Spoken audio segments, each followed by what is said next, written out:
ሰላም እንደምን ቆያችሁ በድጋሚ ብቅ ብያለሁ። ምናልባት በባለፈው ቪዲዮ ላይ በፈተና ጊዜ ቴንሽንም ጭንቀት የሚፈጠርባቸው አንዳንድ መንገዶች ላይ አውርቻችሁ ነበር። ያም ቪዲዮ ብዙዎችን እንደተጠቀማችሁ ነግራችሁኛል። በጣም ላመሰግን እወዳለሁ። ዛሬም ደግሞ ሁለተኛ ሀሳብ በሆነው ጉዳይ ላይ ወደ እናንተ መጥቻለሁ። ምናልባት ለዚህ ቻናል አዲስ ከሆናችሁ ከታች ያለውን የሰብስክራይብ ምልክት በመጫን ሰብስክራይብ ማድረጋችሁን እንዳትዘነጉ። ወደ ሀሳቤ ሄዳለሁ። ከፈተና በፊት ማድረግ የሚገባን ዘዴዎች፣ ወደ ፈተና ከመግባታችን በፊት ማድረግ የሚገባን ነገሮች ምን ናቸው የሚለውን የተወሰኑ ሀሳቦችን ላነሳላችሁ ወዳለው ትኩረት ሰጥታችሁ እንድትሰሙኝ ከወዲሁ አሳስባችኋለሁ። አንደኛውና የመጀመሪያው ከፈተና በፊት ማድረግ የሚገባን ነገር ወይም ማድረግ ከሚገቡን ዘዴዎች አንደኛውና የመጀመሪያው ሊሆን የሚችለው ፈተና ሲመጣ መጠነኛ ውጥረት እና ጭንቀት ተፈጥሯዊ እና ሁሉም ተፈታኝ ተማሪ እንደሚያጋጥመው መረዳት። ይህ ውጥረት፣ ይህ ጭንቀት የአንድ ሰው የሁለት ሰው ሳይሆን አብዛኛው ተማሪ ሙሉ በሙሉ ማለት በሚቻል ደረጃ የሚፈጠር ውጥረት፣ ጭንቀት እንደሆነ ልንረዳ ያስፈልጋል። ለአንዳችን ለሁለታችን ብቻ ሳይሆን ይህም ፍርሃት ደግሞ ጤናማ ፍርሃት እንደሆነ እንድንረዳ ያስፈልጋል። ሌላኛው ደግሞ ለፈተና ስንዘጋጅ አዎንታዊ እና በጎ ሀሳቦችን ማሰብ፣ ፖዚቲቭ የሆኑ ሀሳቦችን ማሰብ።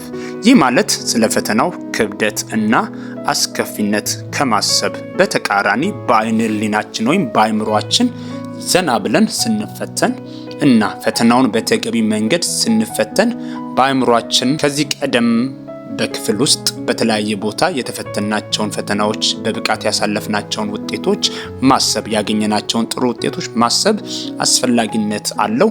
እናም ምን አይነት ፈተና ሊመጣ ይችላል ብለን አብስተን አለመጨነቅ፣ ከመጨነቅ ይልቅ የሚመጣው ፈተና ከዚህ በፊት ከተማርነው የተለየ አለመሆኑን መረዳት እና መጪውን ፈተና በተመሳሳይ እንደምንሰራ ማሰብና ለራሳችን መንገር ነው።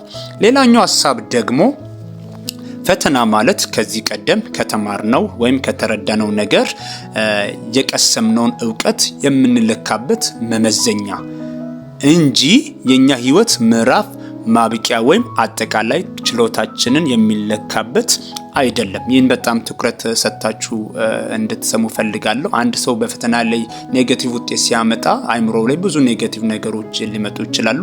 ይህን ግን መረዳት ያለብን የህይወታችን ማብቂያ ወይም አጠቃላይ ችሎታችን የሚለካበት እንዳይደለ መረዳት ያስፈልጋል። ምክንያቱም ከላይ እንደ ምክንያት ለተጠቀሱት ነጥቦች ከዚህ ሀሳብ በተያያዘ አንድ ተማሪ በፈተና ጥሩ ውጤት ባያገኝ እና ቢሳሳት ቀድሞውን ወደ ጭንቅላቱ የሚመጣው አለማወቁን ዋጋ የሚያስከፍልና ቤተሰቦቹም ሆነ በዙሪያው ያሉ ሰዎች፣ መምህራን፣ ጓደኞቹ እንደሰነፍ እና ዋጋ እንደሌለው ስለሚገመት ስህተትን አስተካክሎ ለቀጣይ ለማሻሻል እና ለመማር መሰናክል ይፈጥርበታል። ስለዚህ የህይወታችን መጨረሻ እንዳይደለ መረዳት ያስፈልጋል ብዬ አስባለሁ።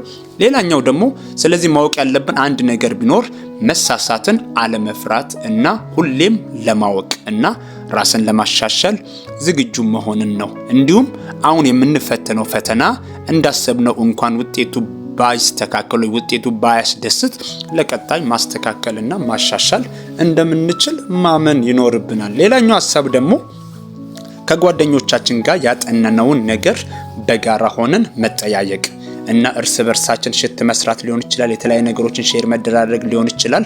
ያወቅነውን ነገር መለዋወጥ ወሳኝነት አለው። ይህ ዘዴ ይበልጥ ለማስታወስ ብቃታችን እንዲጨምር እና በተጠየቅነው ነገር እንዳንረሳ ያደርገናል። ከዚህም በተጨማሪ የተሳሳትነውን ነገር ድጋሚ እንድንከልስ እና እርማት እንድናደርግ ስለሚያግዘን ይህ በጣም ወሳኝነት አለውና ከጓደኞቻችን ጋር መጠያየቅ፣ ጥያቄዎችን መጠያየቅ፣ መልሶችን፣ ስህተቶችን ማረም በጣም ወሳኝነት አለው። ሌላኛው ሀሳብ ደግሞ የፈተና ቀን ሲቃረብ እንደ ወትሮ እንደ መጀመሪያው ዘና ማለት እና በቂ ረፍትና በቂ እንቅልፍ መተኛት ያስፈልጋል። ይህም ጭንቀትን ይቀንስልናል። እንዲሁም ተረጋግተን ያጠናነውን ነገር አስበን እንድንሰራ በብዙ መንገድ ይረዳናል ማለት ነው።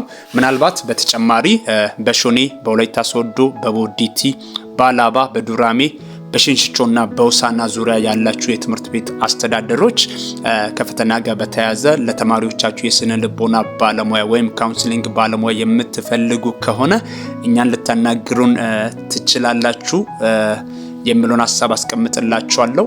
አመሰግናለሁ።